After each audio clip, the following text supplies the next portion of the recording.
Easy quiche recipe vertical bar. Simple and delicious. Honores. 10-00-30. Welcome to my channel. Today we're making a classic French dish called quiche. It's a savory tart made with eggs, cream, and cheese, and you can add your favorite vegetables or meat. How's it? 30-01 Zabaroller. Brief overview of the recipe and ingredients. This recipe is easy and versatile. Let's see what we need.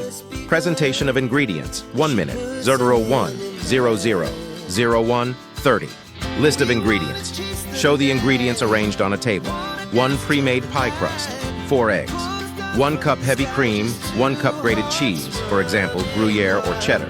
Salt and pepper to taste, optional fillings. Cooked bacon, spinach, mushrooms, onions, bell peppers.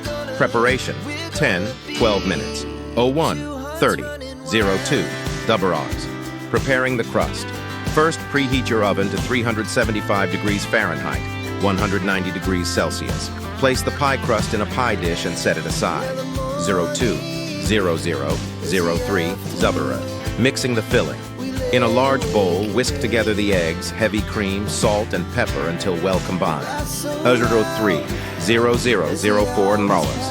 Adding cheese and fillings. Stir in the grated cheese and your choice of fillings. Today I'm using cooked bacon and spinach. 04-00-05 Zabaroller.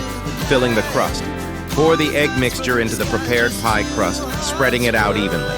05-00-06 Zabaroller. Baking the quiche. Place the quiche in the preheated oven and bake for 35-40 minutes, or until the center is set and the top is golden brown. Serving and closing. 1-2 minutes. 06-00-07 Zabarollers. Serving. Let the quiche cool for a few minutes before slicing. Serve warm or at room temperature. It's perfect for breakfast, lunch, or dinner. 07-00-08 Zabarollers. Closing. Thank you for joining me today. If you enjoyed this video, please like and subscribe to my channel. Try this quiche recipe.